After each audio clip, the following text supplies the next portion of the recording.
Pronto, eu falei! Apoio Haskell. Revele a beleza dos seus cabelos com Haskell. Haskell Cosmética Natural. E Casa das Cuecas. Venha conhecer a nova loja da Casa das Cuecas, no Praia Mar Shopping, primeiro piso, em Santos. Grande abraço, amigo internauta. Está no ar mais um programa Pronto, eu falei. O seu encontro dos bastidores, dos craques do futebol. E hoje estou tendo o privilégio novamente de falar com um grande dirigente do Santos Futebol Clube no começo da década passada, que foi o Pedro Conceição. Tivemos aqui recentemente o Fernando Silva, que foi o superintendente daquela equipe vitoriosa de 6 títulos, 3 paulistas, uma Copa do Brasil, uma Libertadores e uma Recopa Sul-Americana, e o diretor naquela oportunidade era o Pedro Conceição. Se eu estiver equivocado, ele vai puxar minha orelha. Ele foi diretor de 2010 a 2013, a meados de 2013, no começo da gestão do Dr. Odílio Rodrigues. É isso mesmo ou estou equivocado, Pedro? Satisfação te rever e tê-lo aqui. Okay. Tudo bem? Obrigado, prazer em te ver também. Tá um pouquinho equivocado. Qual que é? Então me puxa a orelha aí. Eu fui diretor de futebol, porque existiam os cargos estatutários em 2010 e 2011. E depois mudou o estatuto. Aí houve alteração do estatuto, os cargos estatutários foram extintos, que eram mais de 50 cargos estatutários, e ficaram então só os 9 membros do comitê de gestão, presidente, vice e mais 7 pessoas. E aí você foi para o CG, não é isso? Né? Sim. Só que aí lá eu não era mais responsável pelo futebol. Responsável de 2010 e 2011. Responsável diretamente de 2010. Que foram os melhores anos, com todo respeito. Não, sem dúvida alguma, foi uma época assim maravilhosa, né? E, enfim, isso foi bom para o Santos. Pedro, eu vou começar fazendo a pergunta que eu fiz para o Fernando Silva, extraída do livro do presidente Luiz Álvaro. Tínhamos tudo para ser um Rolling Stones e durar de 3 a 4 décadas e não passamos de um The Doors, ou seja, 2 anos e meio.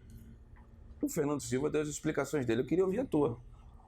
Olha, Ademir, a gente pode até pegar essa frase e fazer uma brincadeira, que muitas vezes talvez seja mais importante ser o The Doors, que marcou uma época, né, do que, por exemplo, ser o Guns N' Roses, que durante uma década fica só fazendo intriga através da imprensa e depois decidem se reunir para fazer um show especial, né? Então o The Doors teve a sua importância, aquele time teve a sua importância, como ao longo da história do Santos nós tivemos vários momentos em que vários times marcaram época, né?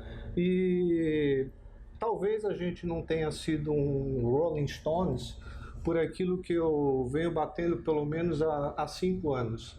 A política do clube efetivamente é o maior inimigo que o Santos Futebol Clube tem.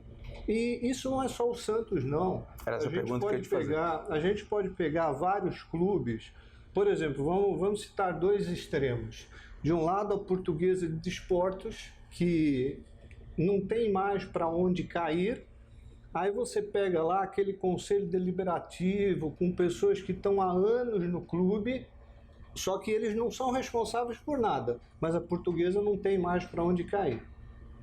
Mas a Portuguesa não tem dinheiro, então vamos para outra ponta. A gente pega o Palmeiras, né? Palmeiras vive uma situação política incrível, é surreal, né? E quando você pega o Paulo Nobre, que ajudou a colocar em dia as finanças do clube, ele briga com o Mustafa Contursi. O Mustafa Contursi, eu acho que está há 250 anos no clube, né? E o Mustafa Contursi tirou da gaveta uma carta que ele fez, um documento que ele fez para a Leila Pereira, para que ela pudesse ser conselheira do clube. E o Paulo Nobre dizia que ela não tinha elegibilidade para se tornar conselheira do clube. Mas prevaleceu o que o Mustafa falou e ela se tornou a conselheira do clube. Bom, aí a gestão do Palmeiras era de 2 anos.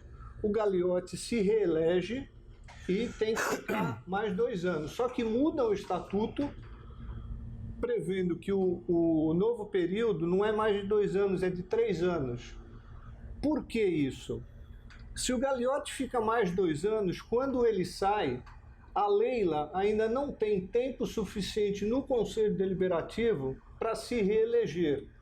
Só que agora ela terá, ao final do último mandato do Gagliotti. Então, é a política que mata os clubes. Você pega o Vasco da Gama, nos últimos 10 anos o Vasco foi rebaixado 3 vezes.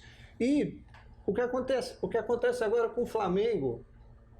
O diretor foi dispensado, Paulo uma Pelaipe. briga, isso, o Paulo Pelaipe, uma briga entre o Marcos Braz e o BAP, Isso. né? Quer dizer, lembrando que o Bandeira de Melo, que foi carregado pela torcida, mesmo não sendo mais presidente, no início dessa gestão atual do Flamengo, ele quase que é expulso do Conselho Deliberativo. Eu não me recordo quais os motivos, mas quer dizer, é algo surreal. E é assim que funciona a política nos clubes. E no Santos não é diferente. Esse modelo de Conselho Deliberativo, o Conselho Deliberativo é o único inimigo do Santos. Você me permite uma parte só para fazer uma pergunta? Mas não soa como incoerente, Pedro, já que você foi conselheiro, você acha que não é mais conselheiro, né? Não. Você foi conselheiro e você também foi candidato em 2014 ao conselho. Não sou incoerente, você quis entrar no conselho e foi conselheiro e você critica esse mesmo conselho? Então, não é incoerente, eu posso te responder com absoluta tranquilidade. Esse modelo de conselho deliberativo, o Ademir, a crítica que eu faço, em primeiro lugar, é importante deixar claro que o que eu penso do conselho deliberativo não é o que eu penso dos conselheiros do Santos. É do modelo. É do modelo, tá? Não das pessoas físicas. Eu tenho vários amigos dentro do Conselho Deliberativo do Santos, eu vou citar alguns, o Geraldo Perotti, o Odair Leal, o Dico, o André de Fázio, o Delfim Lozado. Todas pessoas probas, aí eu conheço. Você conhece todos eles. O Murilo Barleta, o Florival Barleta, o Zé Paulo Fernandes, todos eles, mas eles sabem efetivamente o que eu penso do Conselho Deliberativo, que não é o que eu penso deles, não é o que eu penso dos conselheiros. Esse modelo é viciado, porque quando você está lá dentro, o Conselho Deliberativo ele produz um show de horrores. E eu falo muito à vontade porque eu já fui protagonista desse show de horrores. Então, eu não divido o Conselho Deliberativo antes de eu fazer parte do Conselho Deliberativo ou depois que eu fiz parte do Conselho Deliberativo. Eu digo que nos últimos 30 anos, tá, a política vem destruindo o clube pouco a pouco. Então, em 2012, 2013, eu tive uma discussão com o Luiz Álvaro, porque ele me questionava entendendo que, quer dizer, ele comprou a ideia que eu estava fazendo um trabalho solo pela minha candidatura em 2014. E eu falei para o Luiz Álvaro, eu não vou continuar participando da política do clube. Eu vou me afastar gradativamente. E só o tempo que pode comprovar quando você está mentindo ou quando você está falando a verdade. Você não foi nem pré-candidato. Então, em 2014, eu participei da chapa, mas eu era um dos últimos nomes. Só testemunha. Eu fiz questão de ser dos últimos nomes, porque se eventualmente a chapa que eu estava apoiando ganhasse, pela proporção, eu não teria assento no conselho, tá? Em 2017, foi a última eleição. Exato. Eu não participei nem como conselheiro. Nem foi candidato. Nem fui candidato. E eu estou definitivamente afastado da política do clube, porque eu já estive lá, já dei minha contribuição, a renovação é muito importante, é fundamental. E de mais a mais, Ademir, eu defendo o seguinte: entra a gestão, sai gestão, o clube continua aumentando a sua dívida, não consegue aumentar a sua receita. Gasta mais do que arrecada. Gasta mais do que arrecada. O clube continua se apequenando a cada ano que passa, a cada gestão que passa, e no fim, ninguém é responsável. Agora, se os dirigentes saem de dentro do Conselho Deliberativo, eu pergunto, o Conselho Deliberativo é responsável só pelas conquistas do clube? E os fracassos? E a gente sabe, a gente que viveu a política do clube, sabe que tudo dentro do Conselho Deliberativo são decisões apenas políticas. Totalmente.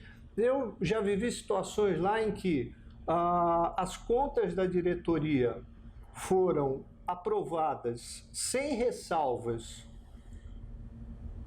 por uma auditoria externa e a comissão fiscal recomendou a não aprovação das contas por motivos políticos. E já teve situações em que as contas tinham ressalvas da auditoria externa e a comissão fiscal recomendou a aprovação das contas. Veja, não tem nada errado numa situação ou em outra. O que não se entende é o casuísmo das decisões, né? Eu, por exemplo, considero o melhor presidente da história do Santos dos últimos 30 anos o Samir, falecido Samir. Mais do que o Luiz Álvaro, você considera? Mais do que o Luiz Álvaro, por um motivo muito simples. Efetivamente, o Samir foi aquele que praticou de fato a política pés no chão. Gastou menos do que arrecadava? Gastou menos do que arrecadava. E na parte do patrimônio também? Na parte do patrimônio, a pedra fundamental do CT foi lançada 96, pelo Samir. 97, eu não me recordo do ano.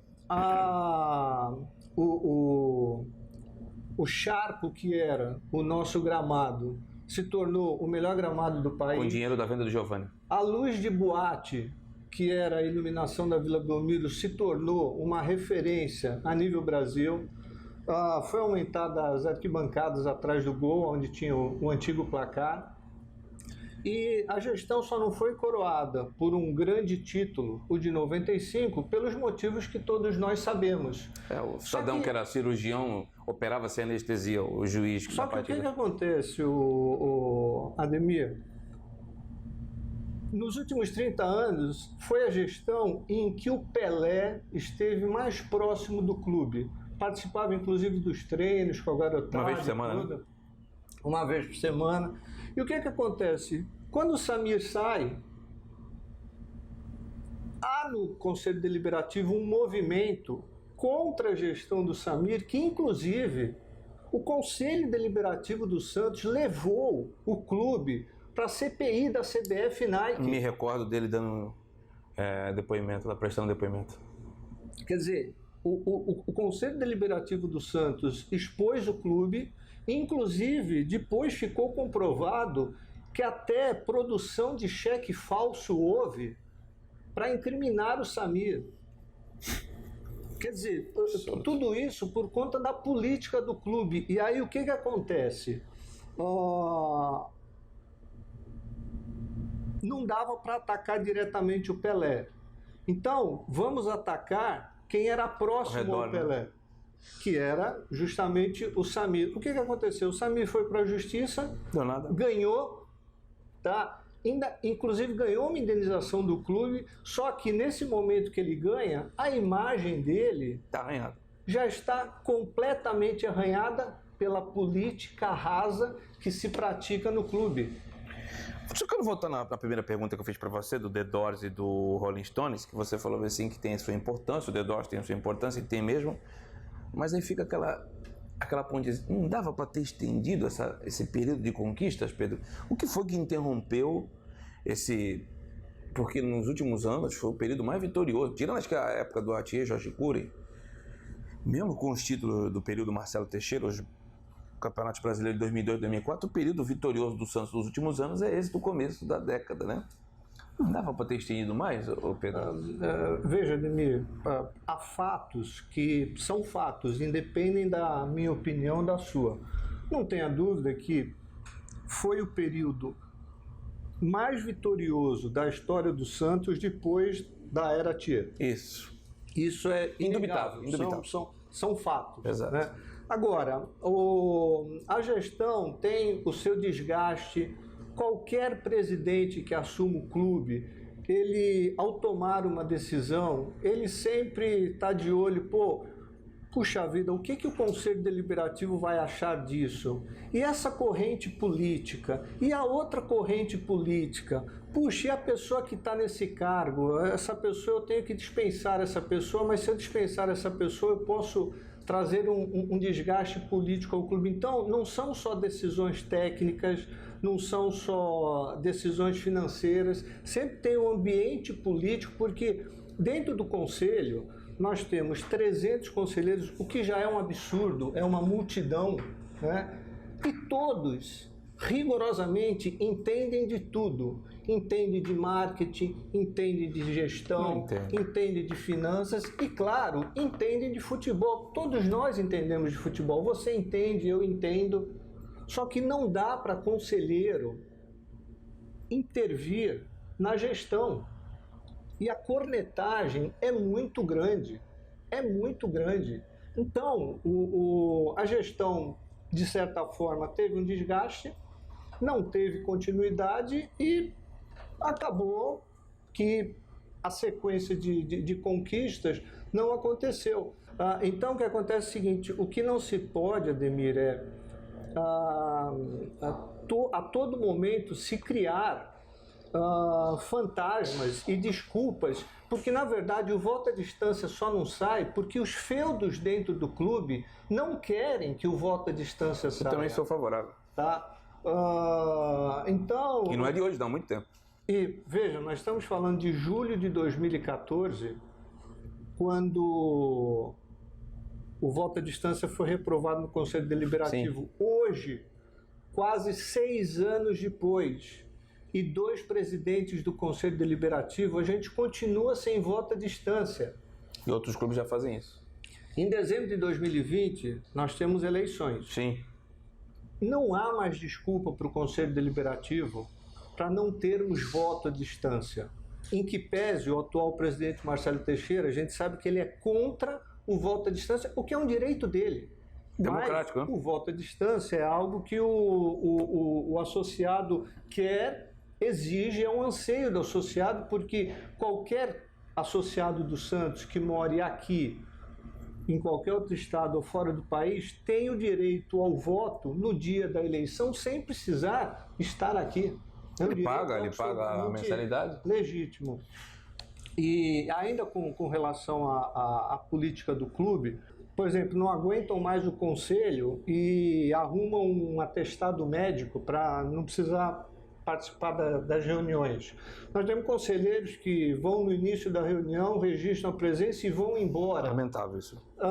Então, eu defendo, obviamente eu já radicalizei muito falando até da extinção do Conselho Deliberativo, mas pelo menos uma reformulação ampla, geral e irrestrita é fundamental. Nós não podemos ter mais do que 50 conselheiros e é muita coisa. Se você pegar, só para traçar um paralelo, nós temos 200 milhões de habitantes no país. E nós temos um Congresso com 530 deputados. Se nós pegarmos 8 milhões de torcedores do Santos, não cabem mais do que 20 conselheiros dentro do clube. A proporcionalidade não se justifica, de 300 conselheiros, nós temos 100 deles que são efetivos, eles são eternos no clube. Condição, diga-se de passagem, adquirida de forma legítima à luz do estatuto. Mas eu pergunto, por melhores que sejam as ideias, se o clube não tiver oxigenação, o que se justifica uma pessoa permanecer no clube a vida inteira? A vida inteira. E, por fim, para a gente terminar a parte de política, podemos falar de outras coisas, eu diria o seguinte: quando a gente fala de José Eli de Miranda, A gente consegue imaginar qualquer tipo de restrição para que ele seja eternamente homenageado dentro do clube?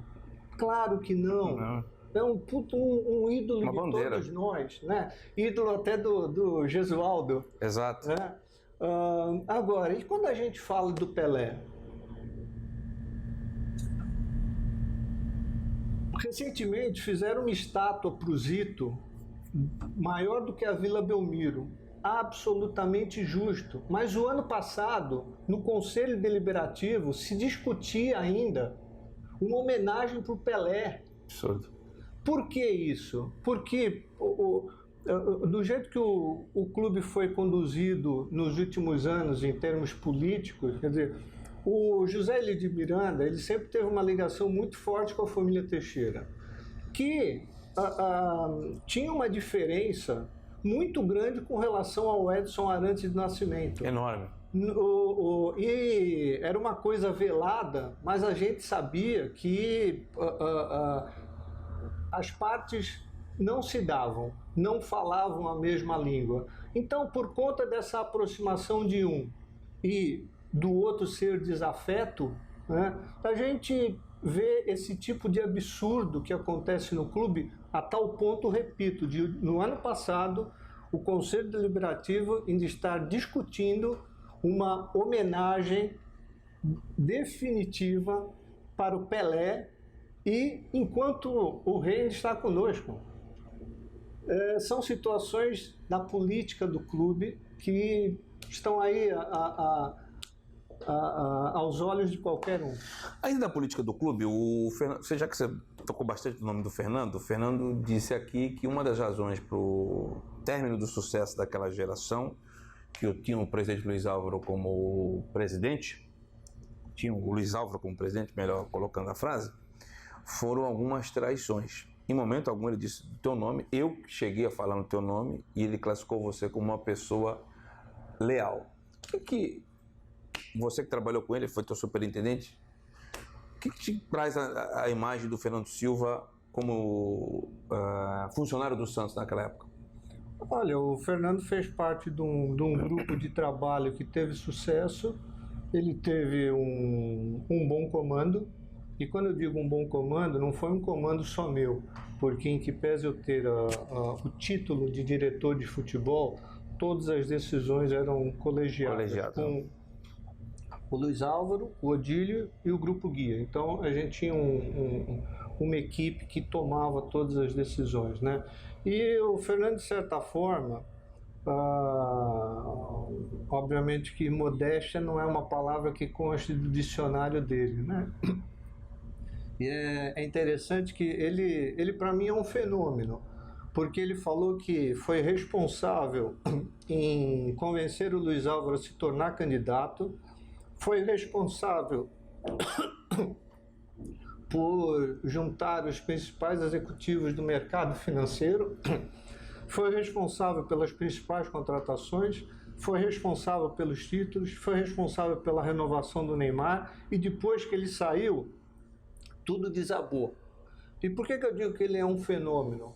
Porque das duas, uma, ou o mercado do futebol ainda não o conhece, ou justamente por conhecê-lo, é que nunca consegue lembrar do nome dele quando algum clube da Série A ou da Série B procura um executivo, por exemplo, para a área de futebol.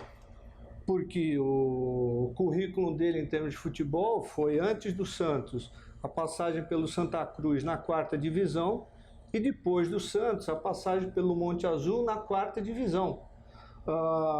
Então, me surpreende que uma pessoa que tenha essa capacidade de coordenar tudo, coordenar todas as pessoas, ser responsável pelo sucesso de tudo, ainda não tenha sido visto no mercado.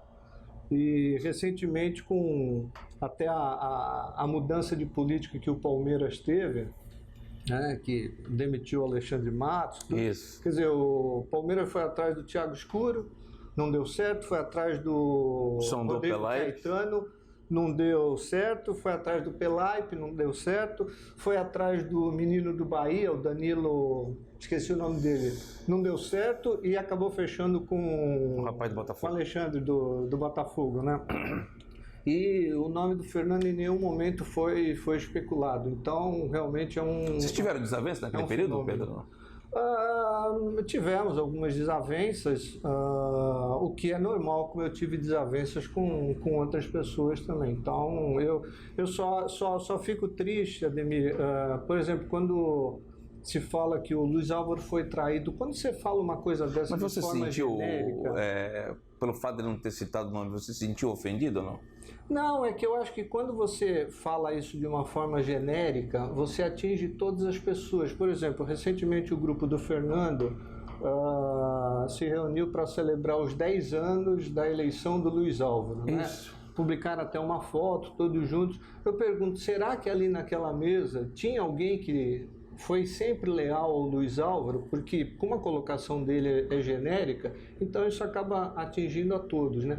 Assim como é triste quando a gente fala, porque de certa forma não deixa de ser um dramalhão barato, que o Luiz Álvaro morreu de desgosto.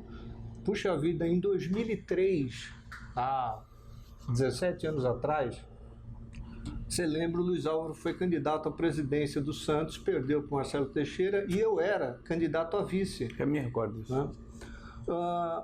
O médico do Luiz Álvaro quase que manda interná-lo, porque em julho daquele ano, Luiz Álvaro tinha tido 4 paradas cardíacas. Verdade. E o médico o proibiu de ser candidato no Santos. Ele falou, Luiz Álvaro, e se vocês ganharem? Você não tem a menor condição. E o Luiz Álvaro, teimoso e lutador do jeito que era, encarou o desafio. Depois, quando ele assumiu a presidência, em 2009, o período que ele esteve à frente do clube não foram poucas as vezes em que ele se afastou, precisou ficar internado, porque ele tinha um problema cardiológico, ele era um bom garfo, então ele não tinha muita disciplina alimentar, e também fisicamente ele não se cuidava muito. Então, ele é um bom vivan mesmo. Você classifica ele como um bom presidente ou não? Não, foi, sem dúvida alguma, uma pessoa extremamente carismática, né? Uma pessoa que, numa entrevista, ele representava o clube de uma maneira assim diferenciada. Costumam dizer que ele foi o melhor assessor de imprensa que o Santos já teve. Tá, exatamente. Ele dominava como poucos a língua portuguesa. E ele encantava qualquer plateia. Exato. Né? Então ele tinha um bom relacionamento com os jogadores e tudo, então realmente foi um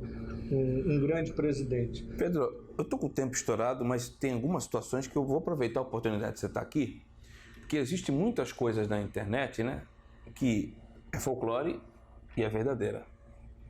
Eu queria saber de você, e eu nunca te perguntei isso fora do ar, já encontrei com você na Argentina, porque uma coisa é fato. O Pedro saiu da política do Santos, mas não deixou de acompanhar o Santos. Já encontrei o Pedro na Argentina, já encontrei o Pedro no Equador, já encontrei o Pedro em diversos cantos onde o Santos jogava. Já encontrei o Pedro no Japão, lá na final do Mundial. Ali ele ainda fazia parte da gestão, mas isso, fora da gestão eu encontrei o Pedro diversos. Encontrei o Pedro em Porto Madeira, horas antes, ele, o filho dele, que eu tenho um apreço muito grande, eu não tenho problema nenhum em dizer isso, que é o Vinícius.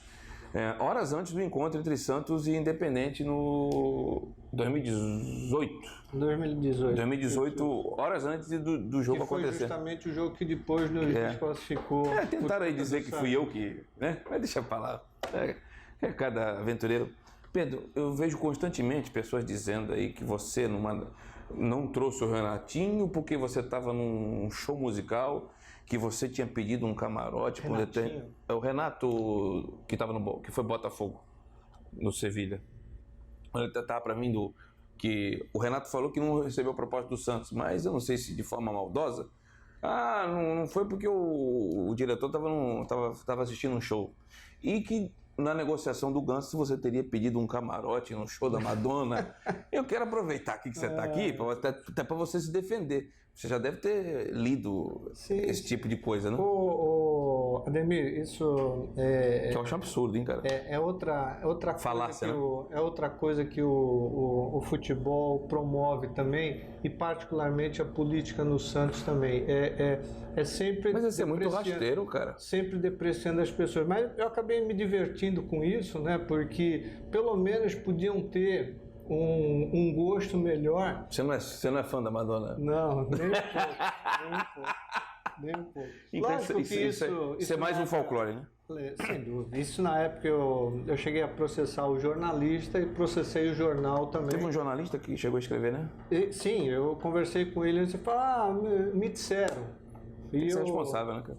eu processei, o jornalista foi obrigado a se retratar, o jornal foi obrigado a se retratar, e inclusive a própria... Porque isso surgiu, na verdade, algumas pessoas ligadas ao Ganso, né, soltaram isso, né, e a gente inclusive notificou a DIS, e a DIS no alto se pronunciou formalmente, tá? De uma forma absolutamente esclarecedora. Então, em que pese eu ter me divertido com isso, me divirto até hoje, tá? Mas de vez em quando aparecem alguns infelizes aí, lembrando disso, né? Mas os infelizes que aparecem são os infelizes de sempre, e pior,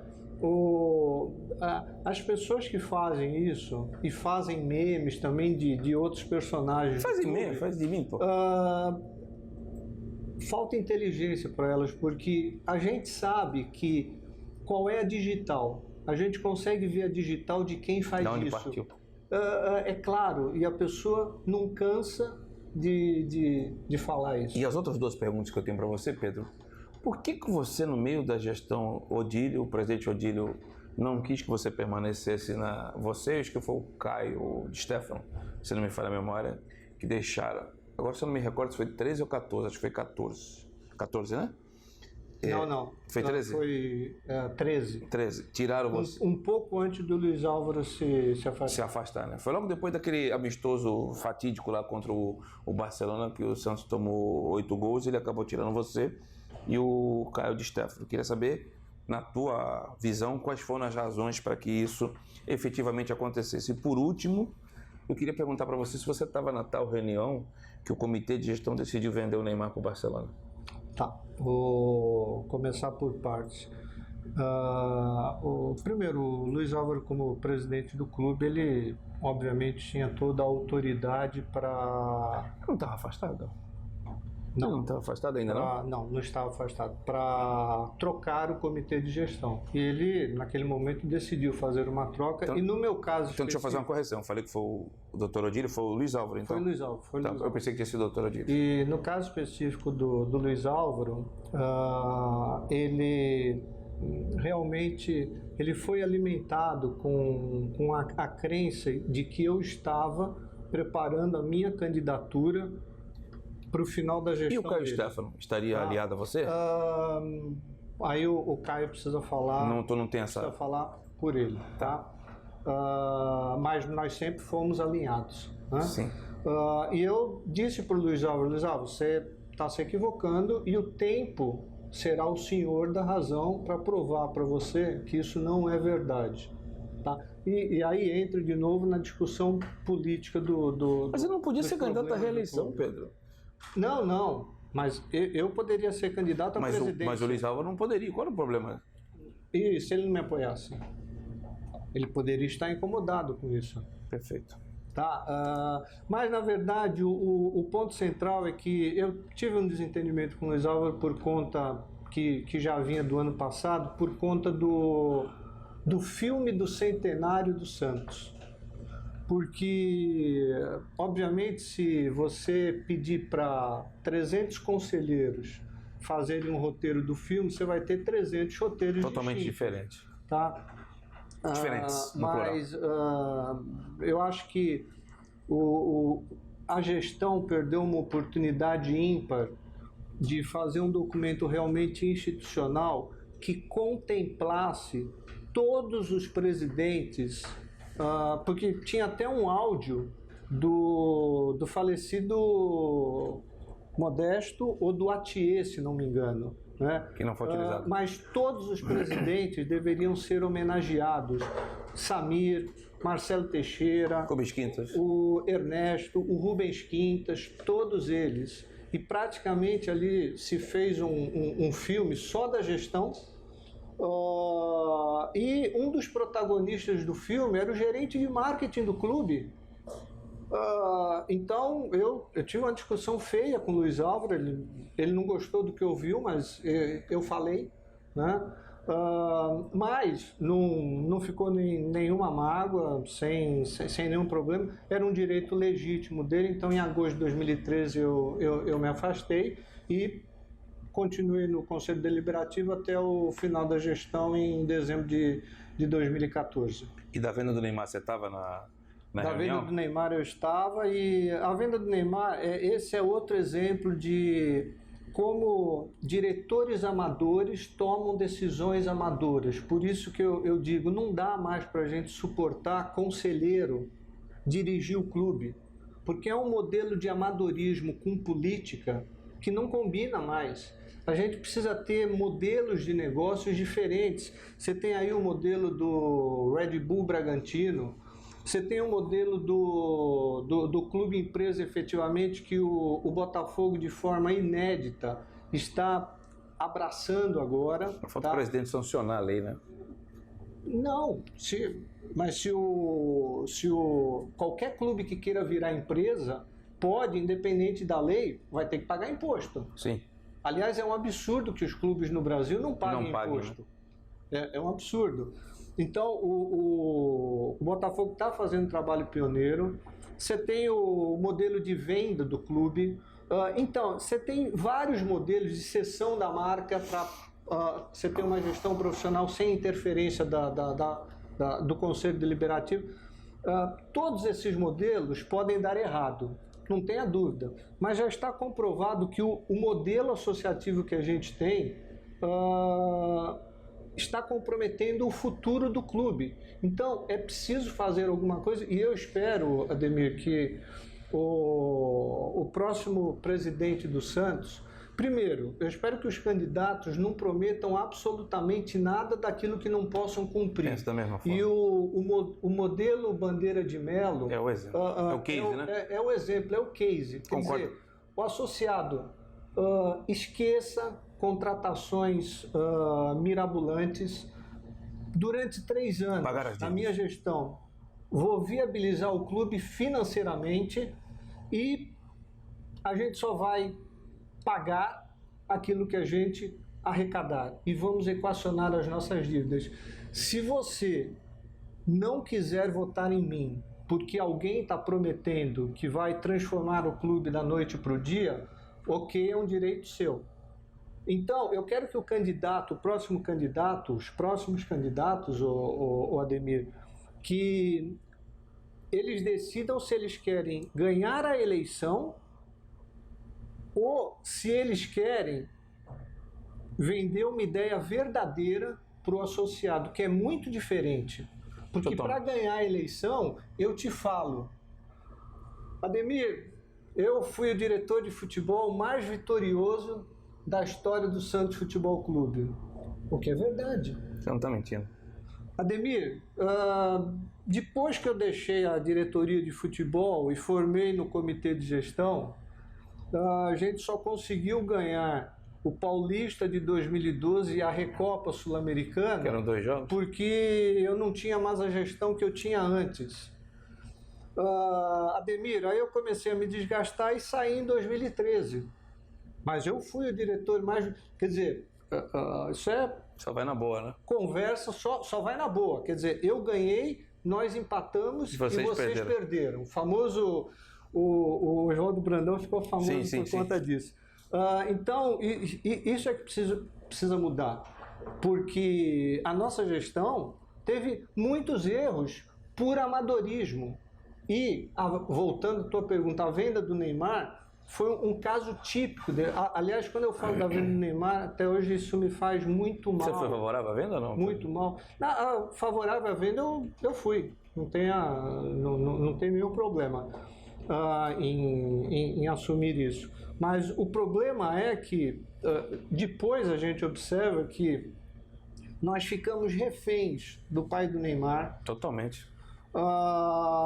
E porque a gente, simplesmente por sermos amadores, a gente tinha medo, achando que ele podia sair a qualquer hora ou realmente blefar como blefou, que ficaria até o final do contrato e o Santos não ganharia nada.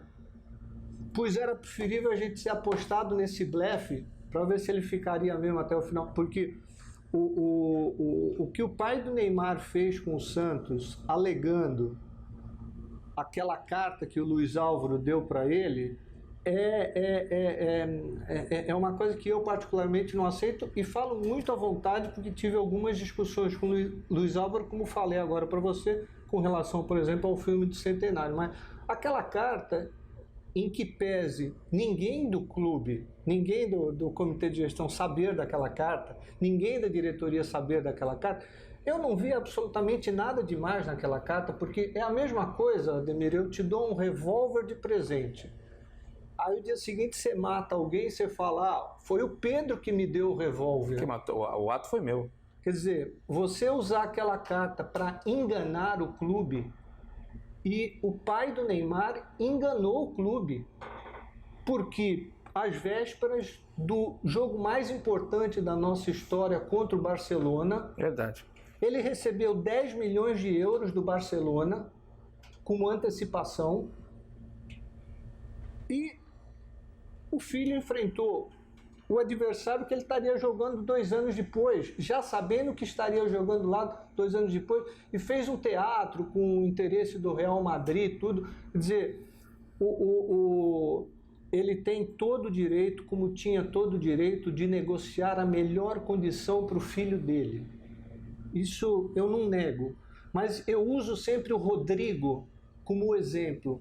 O menino Rodrigo, apesar de não ter conquistado no Santos o que o Neymar conquistou, porque não ficou no Santos tanto tempo quanto o Neymar ficou, ele saiu pela porta da frente ganhando muito dinheiro e deixando muito dinheiro para o clube. Ou seja, ele comprovou que é possível você cuidar dos teus interesses, mas preservando também... Sendo grato, né?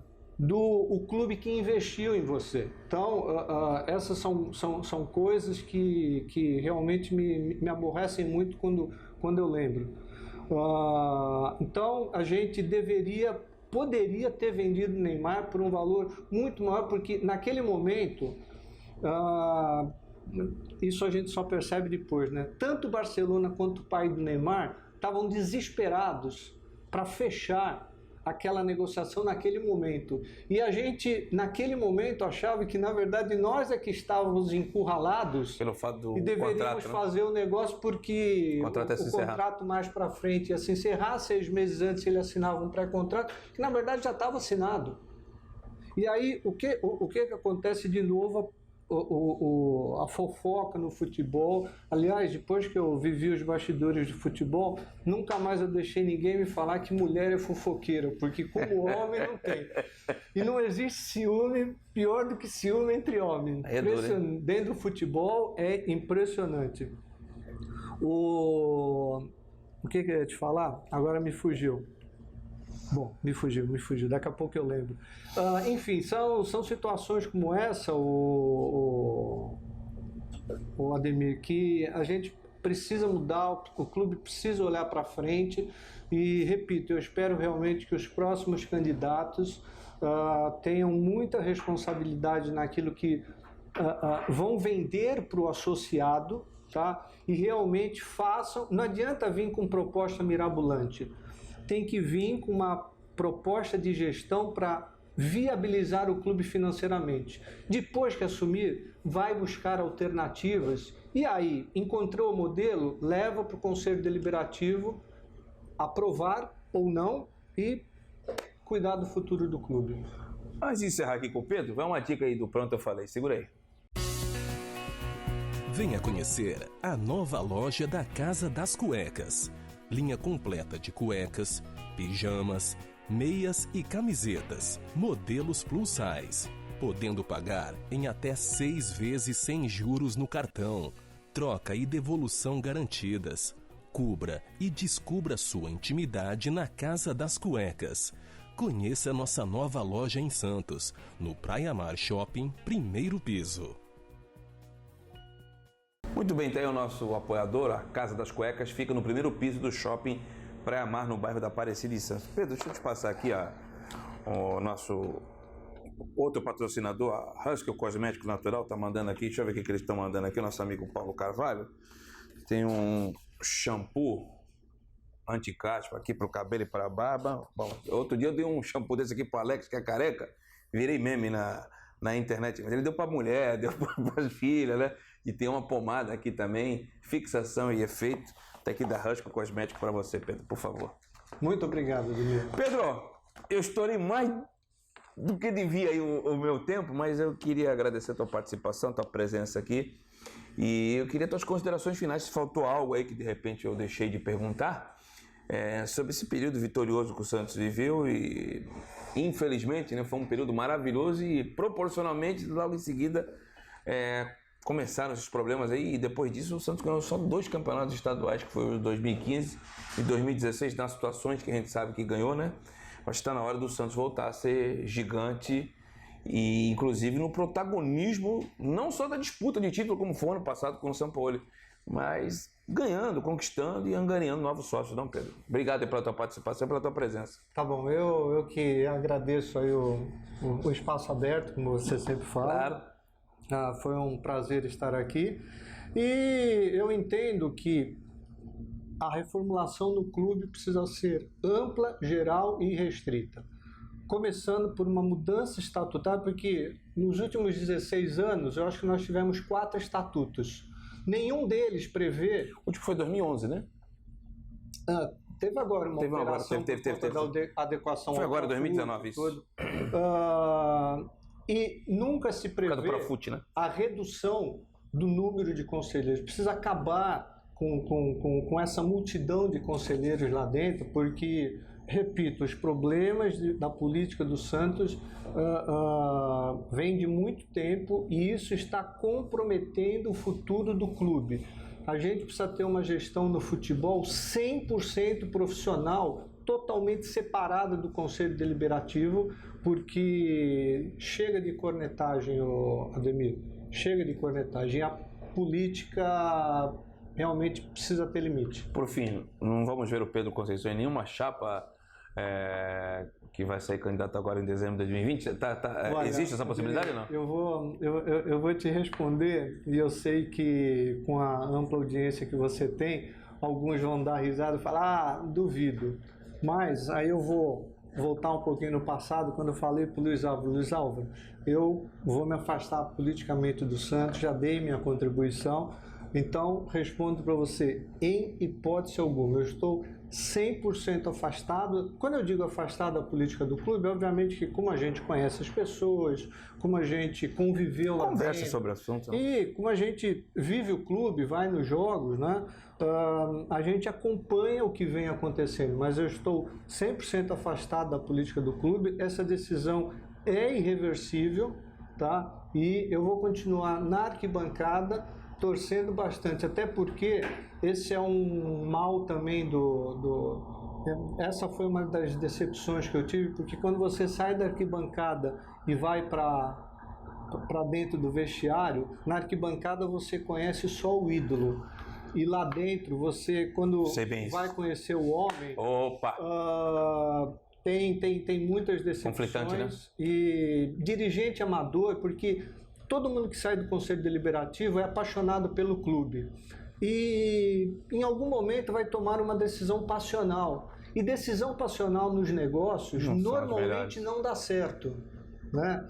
Então eu vivi situações que nem os grandes títulos que a gente conquistou eu consegui comemorar, porque era um estresse só. A gente ganhou a Libertadores, no dia seguinte tinha reunião às 8 horas da manhã para a gente decidir o planejamento do clube, visando o Mundial do final do ano. Quer dizer, são situações, e o clube não aproveitou o período mágico do Neymar aqui para politicamente institucionalmente se posicionar perante CBF, perante Federação Paulista, continuou refém, como são reféns todos os clubes, que os dirigentes são omissos e submissos à CBF, à federação. E quando eu falo omisso e submisso, eu não estou dizendo para ir lá e brigar com a CBF, não, mas para se posicionar de uma maneira firme, clara, exigindo um calendário decente. Nós perdemos campeonatos por conta de datas FIFA, por conta de convocações do Seu Mano Menezes e André Sanches, 2012. Era para ter ganho a 4ª Libertadores aquele ano. Mas o era ficou lá, no passado, né? Ficou no passado. Quer dizer, esse é o problema todo, Demir. Pedro, obrigado.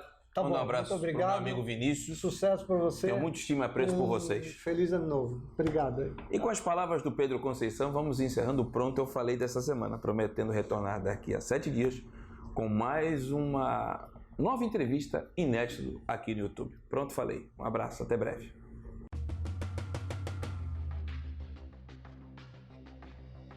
Pronto, eu falei! Apoio Haskell. Revele a beleza dos seus cabelos com Haskell. Haskell Cosmética Natural. E Casa das Cuecas. Venha conhecer a nova loja da Casa das Cuecas, no Praia Mar Shopping, primeiro piso, em Santos.